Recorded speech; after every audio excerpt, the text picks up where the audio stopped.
चलिए बच्चों थोड़ा क्वेश्चन सॉल्विंग करते हैं। अब देखिए एक थोड़ा कॉन्सेप्ट रह गया था सेल्फ एनर्जी का, उसको बता कर देते हैं। सेल्फ एनर्जी क्या होती है? तो एक हॉलो स्फीयर है और एक सॉलिड स्फीयर है। तो पहले हम देखेंगे हॉलो स्फीयर की सेल्फ एनर्जी।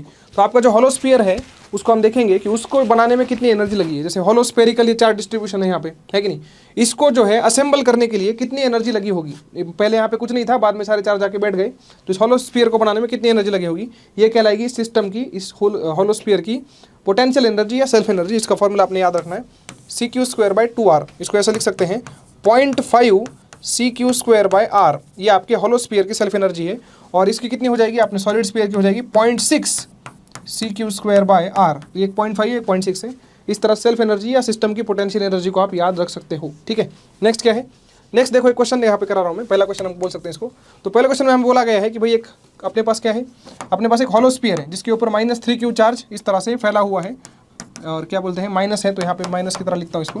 -3Q चार्ज जो है स्प्रेड हुआ हुआ इस तरह से, और उसके सेंटर पे एक चार्ज रखा है Q करके। तो दो चार्ज है यहाँ पे, एक जो है स्फीयर के सरफेस पे है और सेंटर पे रखा है Q। और सेंटर से R/2 दूरी पे P पॉइंट है, वहाँ पे अपने को पोटेंशियल निकालना है। Potential at the point P निकालना है अपने को, है कि नहीं।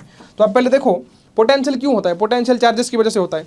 तो ये जो P पॉइंट है वहाँ का पोटेंशियल स्फीयर की वजह से आएगा। कितना आएगा, तो स्फीयर का इनसाइड पॉइंट है वो, स्फीयर के इनसाइड पॉइंट पे सरफेस जितना पोटेंशियल होता है, तो -3CQ/R ये पोटेंशियल आएगा इस -3Q चार्ज की वजह से P पॉइंट पे। अब इस Q चार्ज की वजह से P पॉइंट पे कितना आएगा, तो वो आएगा CQ/डिस्टेंस। डिस्टेंस कितना बेटा, R/2, तो 2 ऊपर आ जाएगा, तो बचा मेरे पास -CQ/R।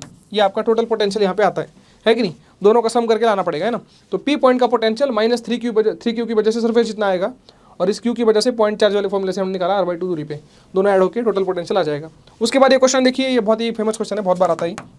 इसमें क्या है देखो, एक अपने को डायग्राम दी है, y और x दिया है, कोऑर्डिनेट सिस्टम दिए है, और इक्वी पोटेंशियल प्लेन्स दिए हैं। क्या है बेटा, ये इक्वी पोटेंशियल प्लेन्स है ना। ये पूरा प्लेन 4 वोल्ट का है, ये 8 वोल्ट का है, 20 वोल्ट का है कि नहीं। और कुछ कोऑर्डिनेट दिए, ये प्लेन जो कट करते हैं अपने एक्स एक्सिस को, इक्वी डिस्टेंस जो है यहाँ पे 3, 6, 9 इस तरह से कट करते हैं, है कि नहीं। तो आपने को बोला है भाई इलेक्ट्रिक फील्ड वेक्टर आप ड्रॉ करो, इलेक्ट्रिक फील्ड वेक्टर ड्रॉ करो और आई कैप जे कैप में एक्सप्रेस करो उसको। तो सिंपल सी बात है, इलेक्ट्रिक फील्ड वेक्टर के लिए आपने को क्या करना है, इसमें इसे परपेंडिकुलर ड्रॉ करना पड़ेगा। परपेंडिकुलर ड्रॉ कर देते हैं ऐसे, है कि नहीं। अब ये परपेंडिकुलर में हम जानते हैं कि भाई ये जो डिस्टेंस है आपका, ये डिस्टेंस तो 3 दिख रहा है आपको, डायग्राम से दिख रहा है 3 है, कोऑर्डिनेट से देख सकते हो आप।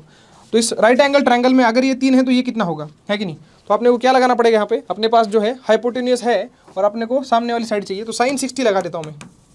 sin 60 की वैल्यू क्या आएगी, अपोजिट साइड, इसको मैं x बोल देता हूँ, है कि नहीं। अपोजिट साइड है अपना x और हाइपोटेन्यूस कितना है अपना 3 है कि नहीं। तो यहाँ से x की वैल्यू आ जाएगी 3√3/2, क्योंकि sin 60 √3/2 यहाँ पे होता है आपका। तो x की वैल्यू आ गई 3√3/2 इस ट्रायंगल में। अब जो है, अब क्या करना है, ध्यान से देखिए, सिंपल ऑब्जर्वेशन करना है अपने को। अपने पास इलेक्ट्रिक फील्ड का फॉर्मूला है, इलेक्ट्रिक फील्ड का फॉर्मूला है मैग्नीट्यूड निकालने का, ΔV/ΔX, potential difference upon distance. तो आप देख सकते हो इन दो इक्वी पोटेंशियल सरफेस में कितने का डिफरेंस है, पोटेंशियल डिफरेंस 4 और -8, 12 वोल्ट का पोटेंशियल डिफरेंस है। कितने डिस्टेंस में, परपेंडिकुलर डिस्टेंस हमें लेना है। तो x डिस्टेंस कितना है अपना, ये डिस्टेंस। तो यहाँ पे जो है ΔV में जो आएगा 12 आएगा, और ΔX में ये आएगा 3√3 आ जाएगा यहाँ पे, और ये 2 ऊपर मल्टीप्लाई होने के लिए आ जाएगा। तो यहाँ से आप देख सकते हैं ये आ रहा है 8/√3। 8/√3 का आपका जो है क्या बोलते हैं, मैग्नीट्यूड है इलेक्ट्रिक फील्ड का, न्यूटन पर कूलम जिसको बोलते हैं हम लोग। तो इलेक्ट्रिक फील्ड का मैग्नीट्यूड आ गया। सर मैग्नीट्यूड तो आ गया, आपने बोला था आई कैप जे कैप में निकालना है, उसको कैसे निकालेंगे।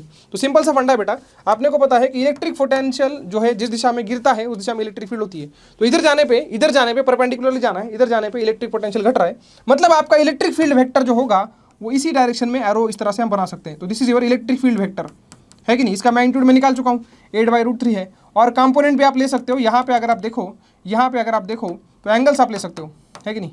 ये एंगल कितना होगा बेटा, है कि नहीं। आप देखो 60 डिग्री किसके बीच का एंगल है, तो ये अपना ये प्लेन और हॉरिजॉन्टल के बीच का। तो ये प्लेन का परपेंडिकुलर है ये, और इसका और इसके बीच का 30 डिग्री हो जाएगा।